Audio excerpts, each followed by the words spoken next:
Jadi kalau kita ngomongin perselingkuhan online itu sama ya seperti namanya, online itu melalui digital, platform digital seperti mungkin, Instagram atau aplikasi-aplikasi pihak ketiga yang menawarkan percakapan seperti ya yang Anda tahu di luaran sana, contohnya seperti apa saja?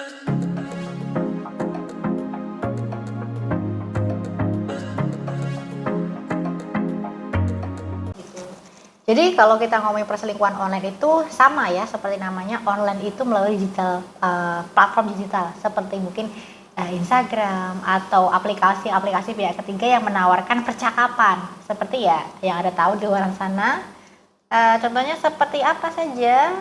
Kalau media sosial ya yang bisa untuk chatting-chatting, bahkan email juga bisa dipakai sekarang atau aplikasi-aplikasi yang warna hijau itu yang bisa nganter kita kemana-mana, itu bahkan bisa digunakan untuk chat seperti itu. Jadi memang pada basicnya sesuai dengan namanya online, jadi ya perselingkuhannya terjadi berdasarkan teknologi, jadi melalui digital atau platform tertentu. Berarti tidak ada kontak fisik ya? Tidak ada kontak fisik, tidak bertemu langsung, tapi hanya lewat dunia maya. Kadang kita nonton live juga seperti itu. Kalau kita menghabiskan waktu berjam-jam melihat live seseorang, itu juga termasuk perselingkuhan karena ada ketertarikan di situ.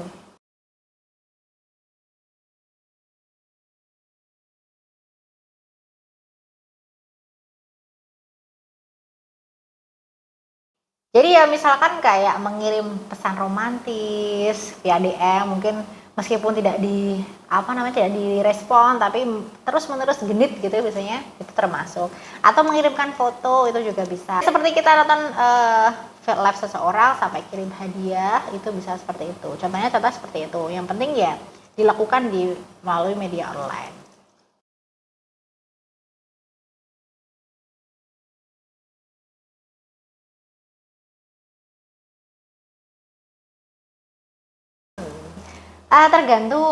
Tergantung kita niatnya seperti apa. Kalau niat mungkin si wanita memberikan informasi yang sesuai dengan yang kita butuhkan, itu tidak termasuk ya. Tapi kalau kita melihatnya sampai diam-diam ada target tertentu untuk memuaskan diri kita, itu bisa jadi termasuk perselingkuhan online. Jadi tergantung niatnya, dilakukannya seperti apa.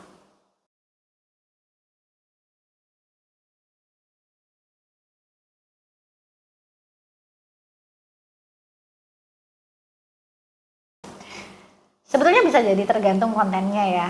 Kadang kalau tidak terjadi sesuatu pasti kita tidak perlu menghapusnya kan. Kita tidak dengan berpikir panjang untuk menunjukkan kepada istri, biasanya seperti itu. Tapi kalau sampai menghapus pasti ada sesuatu yang kita sembunyikan. Itu bisa termasuk dan menimbulkan rasa curiga ya. Apalagi kalau menghapusnya sampai berulang-ulang kali, tidak hanya sekali, itu bisa diwaspadai adanya kecurigaan di situ.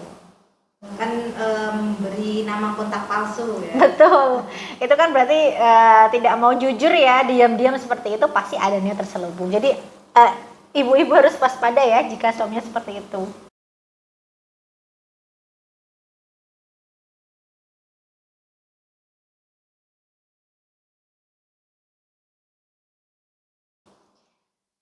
Itu contohnya ya seperti menghabiskan waktu berjam-jam untuk nonton live atau scroll-scroll dunia maya untuk melihat sesuatu gambar yang bisa memuaskan kita, misalkan konten-konten tertentu, itu juga bisa. Atau menyembunyikan perangkat elektronik tuh, contohnya ya kita punya handphone 2 tapi istri nggak tahu atau pasangan kita nggak tahu. Itu biasanya digunakan untuk mungkin menghubungi seseorang yang supaya istri itu nggak tahu atau pasangan kita. Atau mengubah password secara rutin, itu juga bisa. Mungkin karena ada sesuatu yang dirahasiakan di gadgetnya, jadi passwordnya tuh diganti terus-menerus supaya istri tidak curiga atau pasangan tidak curiga ya, seperti itu. Atau terlihat gugup ketika ditanya, misalnya seperti itu. Kalau melihat aktivitas online juga, kayak hati-hati gitu loh. Ketika pasangan scroll-scroll, biasanya kalau ada sesuatu, dia akan pasti menjauh, cari tempat pojok yang sekiranya pasangan kita nggak bisa lihat. Seperti itu.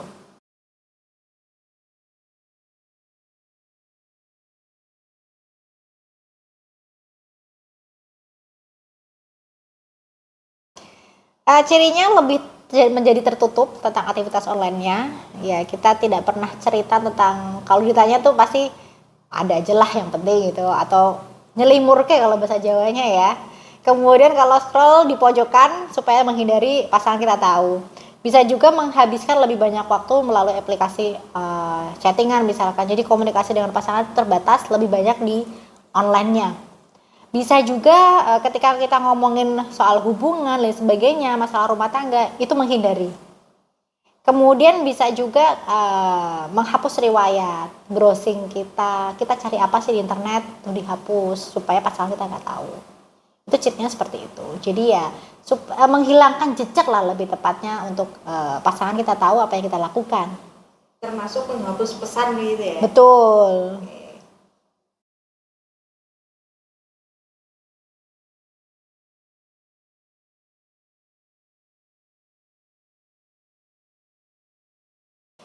Jika kita mencurigai adanya perselingkuhan online, entah itu pasangan terindikasi mungkin menghapus chatnya atau menghabiskan waktu berjam-jam untuk chattingan atau melihat dunia maya, harus baiknya ditanyakan, dikomunikasikan, didiskusikan lah. Harus cari tahu dengan cara komunikasi kepada pasangan, kita tanya, kenapa sih? Ada apa sih sebenarnya kok kamu sekarang ini kalau lihat handphone lama sekali atau HP di password atau kok kemarin kayaknya aku lihat ada pesan dihapus. Jadi apapun kegelisahan Anda, kecurigaan Anda itu silakan diungkapkan kepada suami, ditanyakan dengan baik-baik tentunya.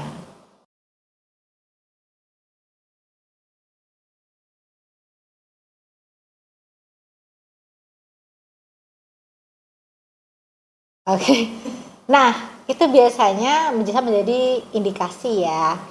Mungkin respon suami, apaan sih gak ada? Atau mungkin, ngapain sih kamu kepo gitu kan? Biasanya itu sebuah elakan yang menunjukkan bahwa ada aktivitas tertentu yang dilakukan oleh pasangan. Jadi perlu dicari buktinya nih Bun, supaya Bunda bisa memperlihatkan pasangan ini loh.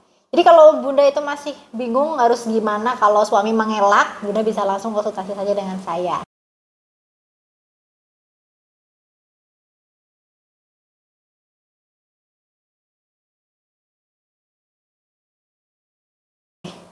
Bisa jadi dilakukan secara terus-menerus. Apalagi ketika orang melakukan itu ada suatu kepuasan yang dicapai, itu pasti akan dilanjutkan terus-menerus. Karena dia ibaratnya terpenuhinya lewat situ, dunia nyatanya tidak terpenuhi, maka dialihkannya ke situ, maka akan cenderung terus-menerus.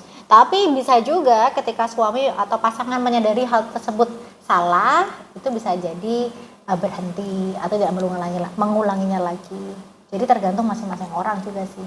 Anda perlu berdiskusi lebih lanjut mengenai hal ini sebetulnya. Biasanya orang akan sadar di titik di mana ada efeknya atau ada akibatnya. Jadi ketika apa yang dilakukan itu mempengaruhi hubungan rumah tangganya, hubungan dengan pasangannya, biasanya dia lebih bisa berpikir, oh ternyata yang saya lakukan selama ini berpengaruh negatif terhadap kehidupan nyata saya.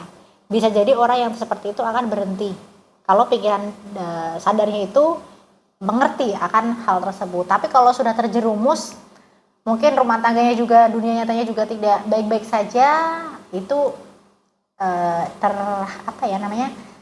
peluangnya akan terus-menerus terjadi.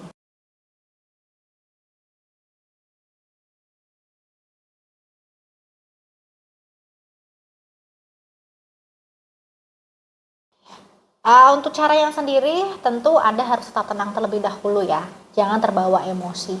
Jadi jangan langsung menuduh tanpa bukti, apalagi kalau nggak punya bukti sama sekali. Jadi perlu tanya secara baik-baik.